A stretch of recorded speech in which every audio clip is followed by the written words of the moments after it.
WADR. Promoting dialogue. It's midday in Dakar, 1 p.m. in Lagos. Good afternoon and welcome to Newslink, live on West Africa, Democracy Radio, broadcasting on 94.9 FM and online at wadr.org. First, the headlines. South African police arrest Benin's activist Kebi Sebal over alleged illegal border crossing network. Nigeria's opposition alliance, ADC, concludes national convention with key structural changes ahead of 2027 elections. We need to work as a united Nigeria. ADC must come together, decide on a viable candidate. No ethnicity, no religion. Burkinabe authorities announced the dissolution of over 100 associations, and a U.S.-led military exercise, Flintlock, underway in Cote d'Ivoire. Please stay with us for details of these stories and more. On the news, this is Augustine Bill Coley. Many thanks for joining us. We begin with news about the arrest of prominent Beninese activist Kebi Sebal and 3 others in South Africa. They are accused of alleged involvement in facilitating illegal crossings into Zimbabwe via the Limpopo River. Police authorities say Sebal, whose real name is Stilio Gerds Robert Kabochichi, was arrested alongside his 18-year-old son and other accomplices during an intelligence-led operation at a shopping center in Pretoria on April 15 this year. The suspects appeared briefly before the Brooklyn Magistrates Court on April 15. Police allege the group paid around 250,000 rand to organize a clandestine joining through Zimbabwe with plans to continue to Europe. Investigators include the Hawks and Interpol confirm that Sebal is wanted in Benin on charges related to crimes against the state. He is also suspected of links to individuals involved in a failed coup attempt in December last year. All 3 suspects remain in custody. The case has been postponed to April 20 as extradition proceedings in Benin begin. Elsewhere in Ghana, the Office of the Special Prosecutor says it will challenge a High Court ruling that bars aid from prosecuting cases without the Attorney General's approval. The court in Accra declared all ongoing OSP prosecutions null and void, ordering that they be transferred to the Attorney General's office. It has also imposed a fine of 15,000 Ghanaian cedis on the office. In response, the OPS described the ruling as legally flawed, insisting the court overstepped its constitutional authority.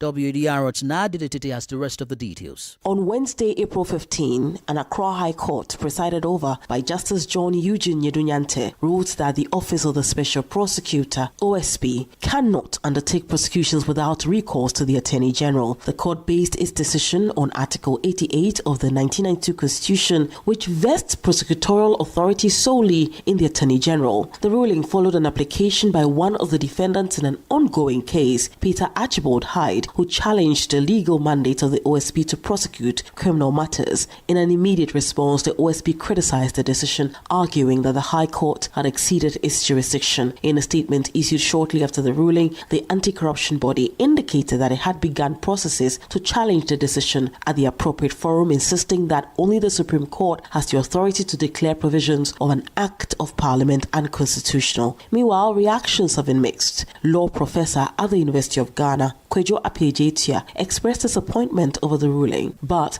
former Deputy Attorney General under the previous administration, Joseph Memka, who played a key role in the enactment of the OSP Act when it went to Parliament, has defended the court's decision. The ruling adds a new layer of complexity to the operations of the OSP, as a separate constitutional case currently before the Supreme Court of Ghana is also challenging the legality of the office's prosecutorial powers. For WADR, Nadidi Teti, Accra. In Liberia, a recent findings indicates that the country's natural resources may be benefiting foreign interests more than local communities. This particularly concerns Beer Mountain, a major mining company operating in Grand Cape County, western region of the country. A recent visit by the Vice President revealed that the company has been exporting millions of dollars worth of resources with limited visible benefits to the country. Responding to the controversy, Alexander Cummins of the opposition Alternative National Congress urged the government to take a more proactive role in managing national resources. WADR's Monrovia correspondent Abraham Parker reports. Beer Mountain has been active in Grand Cape County for several years, primarily involved in mineral extraction, including iron ore and gold. Despite its extensive operations and reportedly huge profits, recent reports indicate that the company in 1 year shaved 11,000 kilograms of gold valued at $576.4 million, but has failed to deliver meaningful benefits to Liberia. Opposition AMC leader Alexander Cummins has been vocal about the issue, calling the Beer Mountain revelations a wake-up call for Liberia's leadership and urging immediate reforms in resource management. Today, the dam is mostly finished and there is no real good schools, no real good hospital, no running water. And so we have to think about doing these things differently. There are other models for how we can get value for our natural resources. One is what they call production sharing. Liberia's economy relies heavily on its natural resources, yet systemic gaps in oversight and corporate accountability allow some companies to reap outsized profits, while local communities see little improvement in living standards. The Alternative National Congress has pledged to push for legislative and public scrutiny, while calls for civil society engagement and media monitoring are growing louder. For Newslink on WADR, Abraham Parker, Monrovia. More stories coming up on West Africa Democracy Radio. Newslink continues.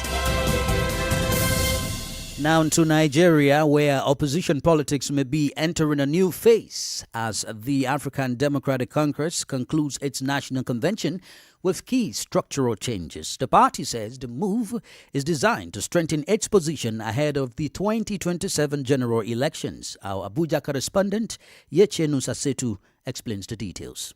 The African Democratic Congress wrapped up its national convention in Abuja, adopting key amendments to its constitution and approving a new leadership structure. Delegates overwhelmingly backed the changes as the party looks to reposition itself ahead of the 2027 general elections. The convention also confirmed a new national working committee led by former Senate President David Mark. ADC is unique. You are simply wonderful people. You've done wonderfully well, and our journey to the villa has started. The gathering attracted several high-profile political figures, including Peter Obi and Rotimi Amici, in what observers see as a growing push to build a stronger opposition alliance. We need to work as a united Nigeria for the sake of Nigeria. Our unity is important. ADC must come together, decide on a viable candidate. No ethnicity, no religion.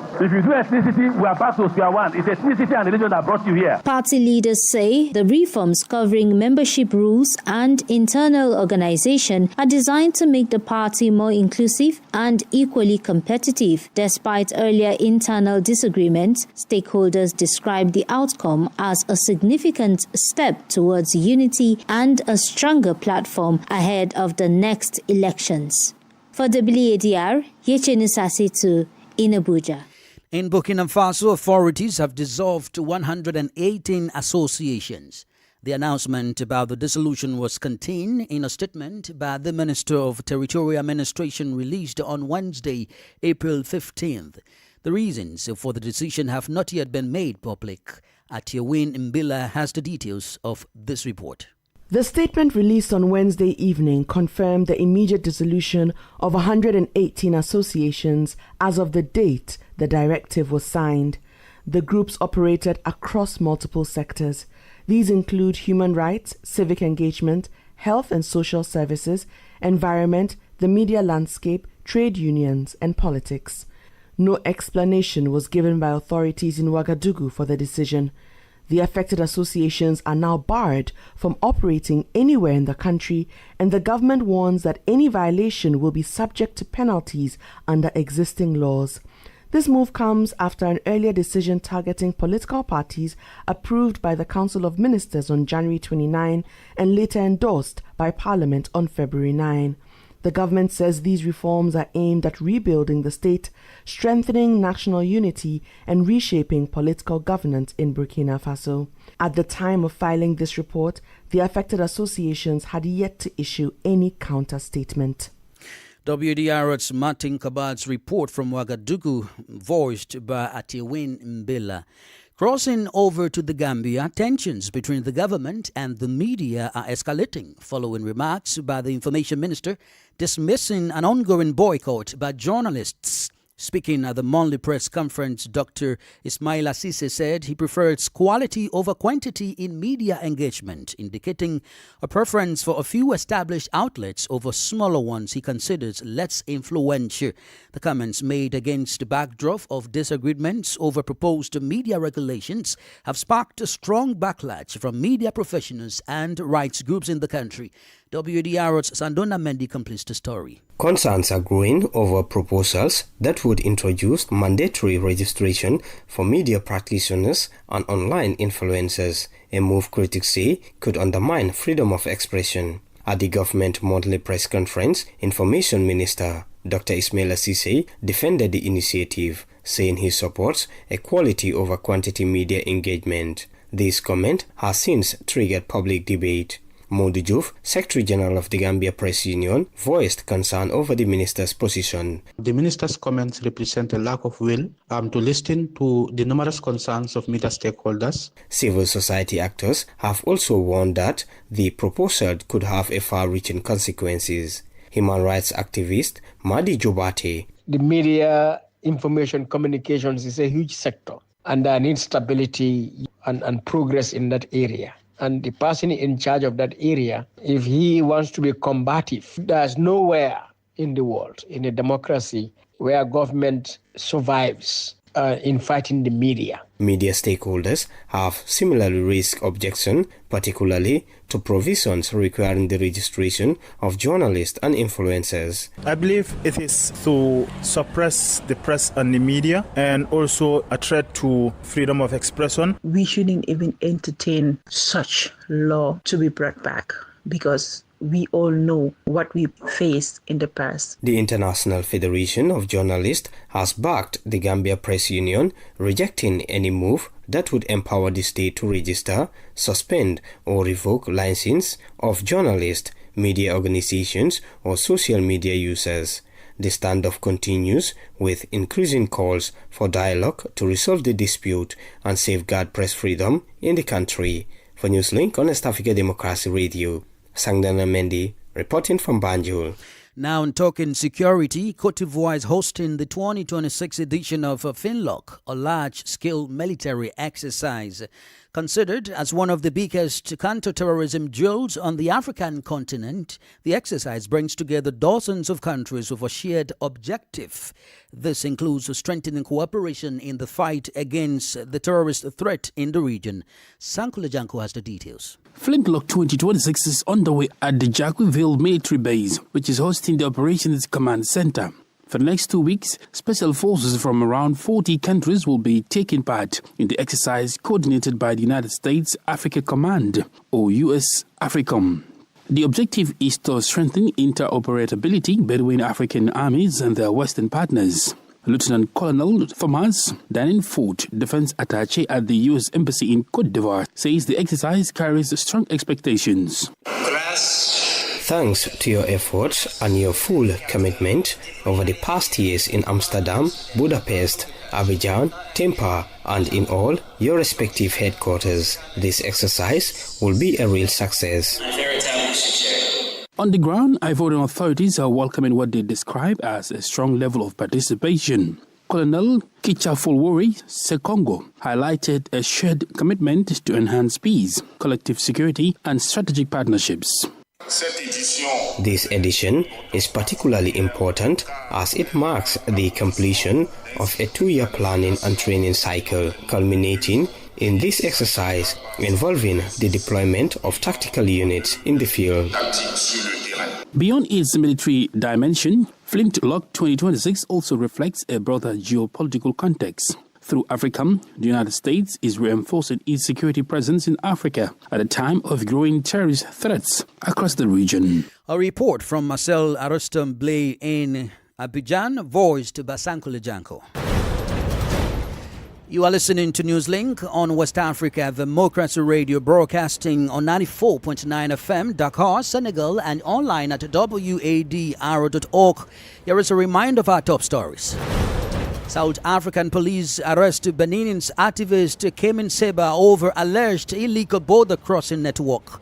Nigeria's opposition alliance, ADC, concludes national convention with key structural changes ahead of 2027 elections. A U.S.-led military exercise, Flintlock, gets underway in Cote d'Ivoire. Still ahead in the news, we have a press review, guest interview, and sports. Please stay with us. Fresh and breaking news all the time. Hear it first as the news breaks, only on West Africa Democracy Radio. Newslink continues. Many thanks for being with us. We are streaming live on YouTube at WADR and on Facebook, WADR English Service. To news on the economy, the 18th review meeting of the regional program for integrated cotton production in Africa is currently taking place in Togo. The gathering, which began on Tuesday, is set to conclude on Saturday, April 18th. Discussions are focused on assessing the past cotton season, examining ongoing challenges, and intensifying strategies to sustainably boost production across the sector. Let's join Christopher Aticho for the details. This meeting brings together members of the country's regional program for integrated cotton production in Africa. Participants include Benin, Burkina Faso, Cameroon, Cote d'Ivoire, Mali, Senegal, Chad, and Togo. The 4-day conference will, among other things, review the past cotton season and examine the key challenges facing the sector. Martin Drivo is Director General of Togo's new cotton company. During these proceedings, we will receive results from the Agronomic Commission, which will bring us technologies and explain how to get producers to apply them in practice. We will also follow up on research findings. Some research projects are nearing completion, and we are expecting recommendations.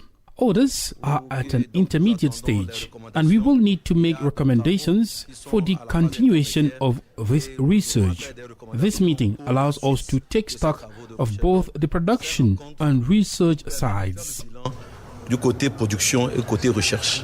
Organizers also hope to identify practical solutions to revise the cotton industry across Africa through interactive sessions between policymakers and producers.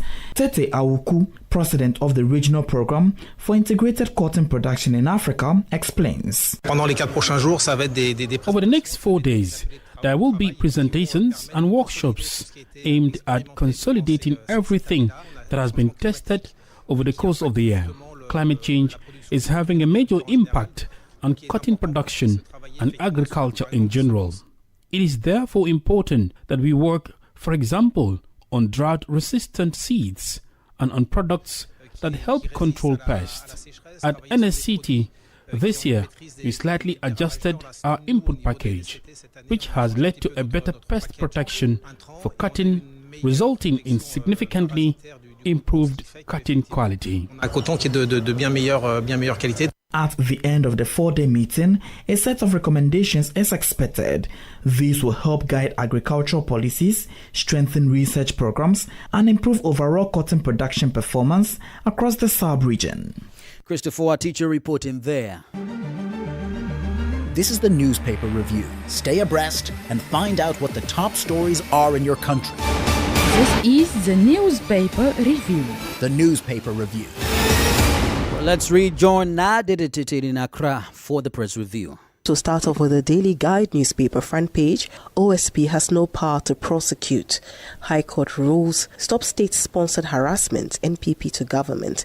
Interior Minister imposes curfew on Karaga and Gushegu. Police seize 22 slabs of cocaine and 400,000 Ghana cedis in narcotics bust. And girl 4 dies from sexual assault. The Chronicle newspaper, final nail in OSP's coffin, anti-corruption body stripped of prosecutorial powers, but Ejabing vows Supreme Court battle. The Daily Searchlight, stop attacking our men, NPP says, and accuses government of political victimization over arrest of communicator Baba Amando.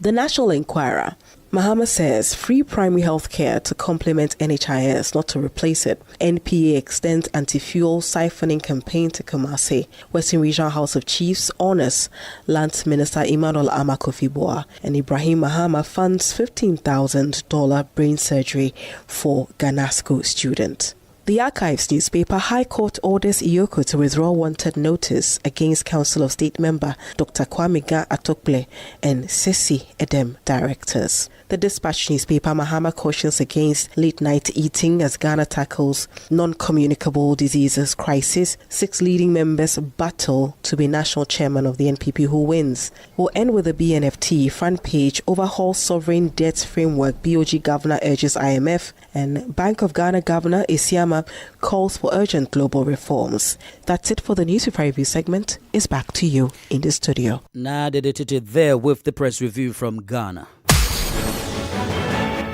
Politics, analysis on major news, social matters, and all. This is A Guest.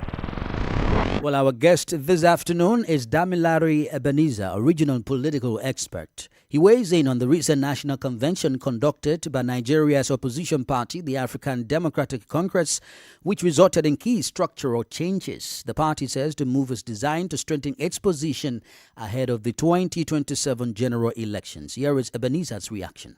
The context within which this is happening is a little bit different from what we used to know. ADC is an old party where but has not really had any major impact on electoral outcome in Nigeria. What is happening now is that the former ruling party, PDP, has lost election, 3 different elections, and 3 consecutive defeats is not a marketable result for any political party, particularly in Nigeria. So, the clash of personality, the ego competition within those political organizations resulted in moving to a party with a structure at the local level, but without any national strength. Now that David Mark has been affirmed as chairman of the African Democratic Congress, how consistent is the party that the Independent National Electoral Commission will formally recognize this leadership structure? Yeah, my understanding of what is going on is that the faction of ADC that had the convention believed that the right way to prevent the collapse of the coalition they are trying to set up is to give it the former structure. And that once the structure exists, once the party seems to be doing something, they could leverage on the pressure from their supporters across the country. What they tried to do a few days ago was to go to INEC and protest. I consider the convention they held and the nomination as element of pressure, first on INEC, but more importantly, a way of influencing the decision in the court, because at the end of the day, the court will have to make a determination that INEC has to comply with. At the conclusion of the convention, the ADC delegates announced the expulsion of some factional leadership, that is the factional chairman, Nafu Bala, and including a member representing the Yagba Federal Constituency of Kogi State in the House of Representatives. With these expulsions coming out, how do you think the ADC can reconcile its internal dispute heading towards the major elections? In my mind, you see, if you can't keep your house in order, your chances of convincing anyone on a larger scale to trust you is slim. The issue here is that the new political heavyweights who joined ADC failed in convincing those who were in the party before that they can be trusted as the new leadership. They could complain that the current regime paid people, they could raise issues and everything. Whatever it is, whatever influenced those factions, those who used to be in the party before they joined, they could not offer or speak to them in a way that they found their effort prior to this big politician joining recognized. That's the fact here. Ebenezer, that's Damilare Ebenezer, original political expert, speaking. Now, in the world of sports, Sankule, the sportive Janko, joins me in studio. Hello, Sankule. Yes, hello, Augustine Ekoli. What are we beginning with? Is it cycling or? Yes, we're beginning with cycling, right? You said, we're going to Mali because in cycling, Dauda Jere won stage 2 of the Tour of Mali on Wednesday, taking the 75-kilometer race from Sikasso to Niema. Malian riders continue their dominance with Musa Togolo finishing second and Chamoko Jallo third to complete a home podium sweep. However, the overall lead has changed hands with Guinea-Bissau's Rahil Zoe now wearing the yellow jersey. Interesting. But coming to football now, I'm aware that some big names have left the space of the UEFA Champions League so far this season. Indeed, as you already are aware, Barcelona left on Tuesday, and then as well as Liverpool. And yesterday, Wednesday, Bayern Munich are through to the UEFA Champions League semi-finals after a dramatic 4-3 win over Real Madrid, sealing a 4-6-4 aggregate victory in a thrilling encounter in Munich. Well, both sides traded goals in fast-paced contests, but late strikes from Luis Diaz and Michael Olise secured Bayern's place in the final four after Madrid were reduced to 10 men. That means Real Madrid have joined Barcelona and Liverpool. Elsewhere, Arsenal have also booked their spot in the semi-finals after a goalless draw with Sporting CP, enough to see them progress 1-0 on aggregate. Well, despite the below-par performance, Michael Arteta's side held on and will now face Atletico Madrid in the next round of the UEFA Champions League in the semi-finals. What do you make of that game? Arsenal versus Athletic Madrid. It sounds to be a very interesting one. Well, Arsenal are not in their full confidence, so if anything is to go by current form, I think Atletico will be favourite. But for me, the match I'm really looking forward to watching is Bayern Munich taking on leaders, current champions Paris Saint-Germain, PSG. Both teams are in form. They're in current form, and that's why that promises to be a thrilling encounter. For so many football fans, that should have been the UEFA Champions League final for this year. That's how thrilling it promises to be. But then we also look up to Arsenal, who has been wishing to reach thus far, including Atletico Madrid. They've all struggled to even reach the semi-finals of UEFA Champions League in recent years. In recent years they have, but Arsenal, this is the second consecutive year they have been going to the UEFA Champions League semi-final. Hopefully, like Declan Rice said after their victory, their draw against CP, hopefully they can go one step better this time around. One step, hopefully. Thank you, Sankule, for bringing the sports. With that, we've come to the end of this edition of Newslink on West Africa, Democracy Radio, broadcasting from Dakar, Senegal on 94.9 FM and online at wadr.org. Thank you for listening. Many thanks to Ismaila Kamara and Maudo Ju for the technical support. Do interact with us via our social media platforms, X, Instagram and Facebook at WADR English. I am Augustine Bill Curley. Good afternoon. And many thanks to you for listening to Newslink via Hot 104.3 FM, Hilltop Radio 104.7 FM, and Veritas Radio 102.9 in Banjul, the Gambia. We also appreciate our listeners in Liberia via Alternative Youth Radio 98.9 FM, Lofa County. Radio Kaigama 94.5 FM, Nibe County, DCN Radio 91.3 FM, Riverside County, Radio Baf FM 91.3 Sierra Leone in Nigeria, and Love 104.5 FM, Abuja. For you listening via Radio Pad 95.1 Damango, Savannah region, and on Royals FM 104.7 Wenchi, Ghana, we say a big thank you.